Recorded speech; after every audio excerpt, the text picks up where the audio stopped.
충성! 안녕하십니까, 08년생 이승규입니다. 오늘은 스팀덱이라는 게 드디어 출시가 가늠이 잡히기 시작했어요. 이 스팀덱이라는 거가 굉장히 많은 사람이 기대를 하기도 했고, 이런 종류의 PC가 나온다는 거는 많은 PC 하드웨어 매니아들의 좀 감성을 자극하는 뭔가 있거든요. 평소에 이제 08년생 채널이라고 하면은 하드웨어 매니아들을 대상으로 한 방송이나 채널보다는 좀 더 입문자라던가 아니면 잘 모르시는 분들을 위해서 팁을 많이 알려드리는 쪽으로 갔는데, 오늘은 좀 내가 좋아하는 기계, 내가 좋아하는 방향, 내가 좋아하는 장난감, 제가 하고 싶었던 말을 그런 방식의 영상을 찍고 싶어서요, 오늘은 주제를 스팀덱의 출시로 잡았습니다. 스팀덱이라고 하면은 이제 여러 가지 얘기할 게 있어요. 스팀덱, 그게 뭐임? 역사와 배경, 그리고 분류, 스팀 하드웨어 잔혹사, 이렇게 정도 얘기하면은 컴퓨터 매니아들의 이제 입장에서는 이것만 봐도 뭔 얘기할 줄 알겠다 할 텐데, 대부분의 시청자분들께서는 오늘은 뭔 얘기하려고 그러나 이런 생각을 하실 겁니다. 저랑 같은 시기에 유년기를 보내신 분들 중에서 IT 기기를 좋아하시는 분들은 지금의 스마트폰 같은 기계가 하루빨리 등장하기를 굉장히 바래왔어요. 이 스마트폰의 역할은 굉장히 많습니다만, 이게 손안에 든 컴퓨터, 모바일로 할 수 있는 컴퓨터를 가지기 위해서 예전부터 상당히 많은 것들이 난립을 했어요. 옛날 어땠냐? 뭐 이런 것들, 이건 애플사의 제품이죠. 뉴턴 메시지 패드라는 제품입니다. 몇 년도 거냐? 93년도. 93년도서부터 사람들은 터치를 하고 메일을 확인하고 연락처를 확인하고 이런 걸 갖다 굉장히 하고 싶어 했어요. 결국에는 이걸 갖다가 한마디로 하자면은 퍼스널 디지털 어시스턴트 해서 PDA라는 거가 이제 수렴이 되는 거였고요. PDA의 조건은 그냥 들고 다니는 터치가 되는 뭔데, 대부분의 매니아들은 이런 생각을 많이 했습니다. 노트북 같은 것들은 이렇게 작아질 수 있지 않을까, 그런 종류의 상상을 많이 합니다. 이런 종류의 상상에 제일 삐고친 기업이 어디였냐? 바로 마이크로소프트예요. 드디어 마이크로소프트가 찔고 쳐가지고 밀었던 오리가미 프로젝트라는 거를 갖다가 제가 역사의 유물 속에서 발굴해가지고 여러분께 보고를 합니다. 자, 뭐냐 이게? 오리가미라고 하면은 종이접기 일본어예요. 그 종이접기처럼 들고 다니면서 뭔가 쪼글쪼글 해가지고 뭔가 할 수 있게 그렇게 해보자, 우리 윈도우를 탑재해 줄게, 어떻게 모든 생태계를 좀 통합해보지 않으련? 이라고 선언했던 게 바로 2006년에 마이크로소프트의 오리가미 프로젝트입니다. 울트라 모바일 퍼스널 컴퓨터 UMPC라는 개념을 갖다가 밀고 나옵니다. 800 곱하기 480의 해상도인데 와이파이와 블루투스 지원하면서 이 비아 C7 혹은 셀러론 M 아니면 펜티엄 M을 넣은 프로세서를 이제 간단히 들고 다닐 수 있는, 무게도 굉장히 웃기죠. 무게가 약 0.9kg입니다. 용량은 30G에서부터 60G인데, 표준을 제시하면서 여러분, 앞으로 윈도우 XP 타블릿이라는 운영체제는 이런 종류의 파트너와 함께 할 겁니다. 우린 이 플랫폼을 UMPC라 부르기로 했고요. 이 프로젝트 이름을 오리가미라고 할 겁니다. 라고 했던 게 바로 이겁니다. 아직 인류한테는 이른 상품이었죠. 왜 일렀냐? 되는 것도 별로 없어. 게임을 하기에도 모자라고, 뭐 메일 같은 거라든지 이런 거 간신히 확인할 수 있는데, 가격도 비싸고 당시에는 와이파이 망이라는 것도 그렇게 많지가 않았어요, 공유기가. 그렇기 때문에 처참하게 얼마갑니다. 당시 소니는 콧대가 하늘을 찌르는 뭐 그런 애들이었어요. 그때 VGNUX58NL인데요. 당시 짜낼 수 있는 최고의 사양들을 다 짜냈어요. 뭘 썼냐? 코어2 주어 솔로. 코어2 주어가 막 나왔었죠, 2006년에. 거기서 파생 모델인 코어2 솔로가 들어갔습니다. 싱글코어 모델이니까 좀 더 저전력이었고 성능은 좀 빨랐고, 메모리 인기가 높고요. 하드디스크가 SSD가 들어갔어요. 이렇게 해서 슬라이딩으로 위로 들어가지고 쓰게 되었고, 윈도우도 윈도우 비스타 넣어줬나요? 200만원 초반대 가격으로 나왔습니다. 2008년에 200만원이면 지금 돈으로 한 3, 400 되겠죠. 지금 그 돈이면 폴드 3를 사고도 돈이 남죠. 왜 매니아들이 그렇게 UMPC 사고 싶어 했냐? 바로 밖에서 카스랑 카트랑 스타크래프트를 할 수 있는 그런 이런 것들을 할 수 있음에 큰 충격을 받았었고, 그래서 200만원 초반대라도 사람들을 워너비템으로 자리 잡게 됩니다. 제가 이렇게 열심히 설명을 해도 이제 편집자분들이 보고 이거 도저히 일반인한테 내보낼 내용이 아니다, 다 자르겠죠? 이제 UMPC라는 거는 이렇게 이제 한참 내놨다가 시장 반응이 좀 뜨뜻미지근해가지고 점점 사장되는 그런 거였는데, 거의 이게 마지막으로 사라졌어요. 2009년 12월이네요. 예, 윈도우 7이 나온 다음에 바이오 P라는 제품이 나왔었습니다. 이 광고가 굉장히 유명했던 광고고요. 들고 다닐 수 있다, 이 모바일성을 강조한, 그때 당시 혁신이었어. 진짜요. 물론 이 위에도 이제 몇 개의 모델들은 나왔는데 이때만큼 이제 매니아들의 가슴을 뛰게 하진 못했고 좀 재미없게 변했죠. 태블릿 비슷하게 변했기도 하고. 드디어 오늘 주제인 맨 처음인 스팀덱이 나왔습니다.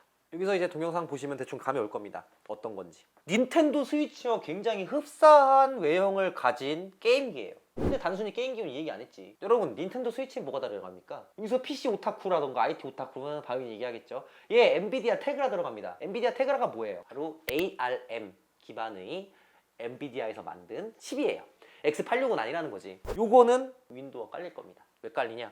AMD APU가 들어가요. 그거에 4코어 8스레드가 들어가고요. 클럭이 2.4에 3.5예요. 이 정도면은 들고 다니면서 게임 할 만합니다. 그래픽은 조금 아쉬워요. 근데 파워가 굉장히 인상 깊어요. 파워가 4에서 15W. 드디어 X86의 기술 발전이 여기까지 와가지고 2006년도와 2009년도에 걸쳐가지고 실시했던 게 만난 거예요. 드디어 그 컨셉이 이어진 겁니다. 재밌죠? 어우, 진짜 세월이 많이 변했습니다. 전원도 USB-C로 PD 3.0 공급한답니다. 충전도 쉽고 오디오도 DSP고 마이크도 들어가 있고 2230 M2 모듈을 가고 최종 사용자 교체용이 아닙니까? 즉 너희들의 허접한 하드웨어적 다룸 실력으로는 개조할 수가 없다라고 해놨는데 이것도 이제 좀 상당히 유명한 주제였기 때문에 유튜브 영상 같은 거 보면은 장난 아니게 막 분해하고 막 눈물 툭툭 흘리면서 분해 조립을 할 수 있는 뭐 그런 종류를 볼 수 있습니다. 자, 봅시다. 바이오스에 관한 정보와 듀얼 부팅 가능 여부를 알릴 수 있나요? 예, 멀티 부팅이 지원된다고 문바가 났습니다. 스팀에서는 이 기계를 팔 때 여러 가지 기능을 다 해제하고 준다고 명시를 해놨어요. 유일하게 업그레이드할 수 있는 건 SSD인데도 불구하고 어렵지만 업그레이드하는 방법을 갖다 공개해놨어요. 즉 굉장히 유저 친화적인 정책을 펼치고 있음을 알고 있죠. 애플 보고 있냐? 좀 양심 있으면. 예. 그리고 가격이 얼마입니까? 제일 싼 모델 399달러, 512기가 모델이 600달러. 이거 너무했죠. 이거는 이제 돈 남겨먹겠다는 거고, 이거는 이 악물고 싸게 풀겠다는 의지가 느껴진 가격입니다. 그래서 하드웨어 매니아들은 아닌 척은 해도 지금 이 기계가 399달러에 풀린다는 소식을 듣고 이제 마음속에 400달러 품고 있는 거죠. 사야 되는데 이번엔 잘 나온 것 같은데, 이번엔 찐텐인 것 같은데, 저랑 같은 기분이지 않을까 싶습니다. 이게 DP 출력이 돼요. 4K 60Hz 출력이 되기 때문에 도킹 시스템을 지원한다는 거죠. 어떻게 쓸 수 있냐? DP 포트 지원하고 HDMI 포트 지원하고 파워인 지원하고 이더넷 지원하고 USB 포트 3개 지원합니다. 이 도킹 시스템으로 옮겨 다니면서 쓸 수가 있단 말이야. 얼마나 좋아. 정말 이번엔 제대로 각 잡고 만들었어. 인정합니다. 인정합니다. 구독, 좋아요. 아이패드 같은 경우에는 진짜 잘 쓰시는 분들은 전문적으로 그림을 그려서 굉장히 많은 돈을 버시는 일러스트도 있고, 그 다음에 공대생 중에서는 온갖 필기를 갖다가 그걸로 다 해가지고 활용도는 굉장히 많습니다만, 제가 생각할 때 아이패드를 산 10명 중에 9명은 넷플릭스 머신, 그거 말고 또 못 땄어. 유튜브 관련해서 많이 사랑해 주시고요. 이거는 좀 애매해. 노트북이라고 하기에는 좀 돌아가는 게 좀 없고, 본격적으로 뭐 게임 하기에는 원신, 메이플 스토리 M 이거 2개 할 거 아니면은 아이패드로 누가 게임합니까? 근데 이거는 첫 번째, 게이머들이 환장하는 스팀을 오피셜로 지원한다. 두 번째로 노트북이 하는 그 모든 일을 다 할 수 있다. 왜? X86, X64 버전이 깔리니까. 휴대용 게임기인데 비즈니스 할 수 있다. 올인원 솔루션에서 스마트폰이 딱 하나 안타까운 거는 바로 윈도우가 안 된다는 것밖에 없어요. 윈도우가 필요할 때가 있어요. 그런 윈도우의 필요함을 갖다가 가려운 곳을 갖다가 싹싹 쏙쏙 긁어줄 수 있는 그런 스팀덱이 드디어 오고 있다. AV1 코덱 디코딩을 지원을 할까 안 할까도 좀 관건이긴 한데, 그게 되게 되면은 넷플릭스 뭐 이런 것들은 이제 싹 정리되는 거죠. 왜냐? 지구상에 그 어떤 셋톱박스가 이거보다 성능이 좋습니까? 가격이 싸고. 그러니까 거의 올인원의 모든 그거를 다 넣었다. 뭐 단점 뭐 LTE 안 된다. 좀 무겁다. 399달러면은 용서가 좀 어느 정도 되는 부분이기도 하기 때문에 굉장히 기대가 커요. 발매가 2022년 2월 25일인데 제가 볼 땐 또 이게 어떤 현상이 일어나냐. 국내 공식 출시가 되냐 안 되냐도 상당히 문제가 될 수 있을 건데, 그것보다는 여러분 지금 플스, 제가 최근에 저희 누나 남자친구가 재작년 정도에 매형으로 진급을 했죠. 그때 제가 축의금을 왜 안 주냐 그래가지고 좀 있으면 플스5 나온다는데 매형이 게임 좋아하니까 플스5로 줄게, 그 공약을 갖다가 1월에 지켰습니다. 왜 1월에 지켰냐? 아니 플스를 살 수가 없어 이거를. 제가 12월에는 각 잡고 저희 회사 크루들한테 부탁을 좀 했죠. 같이 좀 줄 서가지고 같이 좀 사달라고 해가지고 그 매크로를 뚫고 겨우 사가지고 드디어 선물을 줬어요. 이 얘기 왜 했지? 네, 스팀덱도 똑같은 게 일어날 것 같습니다. 이거 399달러에 사가지고 되팔렘들이 전 지구상에 되팔렘들 제일 싫어요. 전 되팔렘도 사업자를 내면 괜찮다는 파예요. 부가 수익을 좀 창출해가지고 세금 납부하라고. 그렇게 막 개인 뒤에 숨어가지고 중고로 해가지고 이거 되게 사람의 병폐예요, 병폐. 되팔렘이라는 건.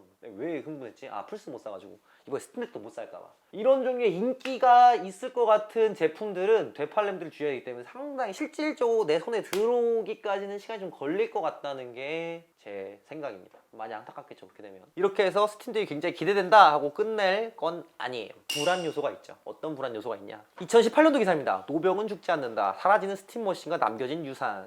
이때 이제 조금 유행했던 게 이제 셋톱박스 형태의 PC, 베어본 PC라 해가지고 조만한 거에다가 이제 SoC라 해가지고 노트북 관련된 부품들을 다 우겨 넣어가지고 이렇게 놔두고 파는 거였는데 대차게 망했습니다. 정말 완전히 망했어요. 이거 가지고 있는 사람 자체가 드물어. 왜 드무냐? 비싸고 성능이 느렸어요. 이게 일반 PC를 대체할 수 있을 만큼 매력 있는 성능도 아니었고 그래서 망했었고요. 2019년 추수감사절 세일 시 5,000원, 5달러에 땡처리로 단종됐습니다. 여러분, 스팀이 만든 컨트롤러인데요. 되게 특이하게 생겼어요. 굉장히 이제 스팀에서 만들었다니까 사람들이 기대를 했죠. 네, 결과는 처참히 망했습니다. 같은 가격에 구할 수 있는 마이크로소프트 엑스박스 컨트롤러가 훨씬 좋았기 때문에 처참히 망했습니다. 이런 스팀덱이 이제 2월 25일날 올 테니까 여러분들 저 하나 사주시면 고맙겠다 이런 얘기를 하고 싶고요. 이 기계가 성공한다고 하면 되게 재밌을 것 같아요. 일단 스팀덱 2가 이제 해상도도 극복해가지고 나온다고 하면 이거의 라이벌이 뭡니까? 닌텐도의 입장에서는 골치가 아파지겠죠. 사실상 지금까지 수많은 축적된 게임 데이터베이스들이 빛을 못 보고 약간 오타쿠의 위주로 나왔던 이유 중 하나가 바로 이런 중에 캐주얼한 기기의 부족이었다고 생각을 해요. X86, X64 기반으로 된 기계가 게임에 대한 경계를 허무면서 PC가 다시 한번 게임의 중심으로 떠오르지 않을까. 그래서 상당히 기대가 됩니다. 재밌잖아요. PC의 미래는 이런 거 아닙니까? 그래서 제가 얘기하는 거는 스팀덱 하나만 사달라. 아니면은 뭐 그런 거. 스팀 여러분 보고 계십니까? 한국에 대해서 이제 그리고 한국 게임 시장에 대해서 그리고 스팀덱에 대해서 그리고 하드웨어 같은 거에 대해서 흥미가 관심이 있고 말도 잘 할 수 있고 열정도 있고 몸값도 싼 저를 좀 고용하시라 이런 말씀을 드리면서 마무리하고 싶습니다. 감사합니다. 하나만 사주십시오. 열심히 해보겠습니다. 감사합니다. 08년생 이승규였습니다. 충성!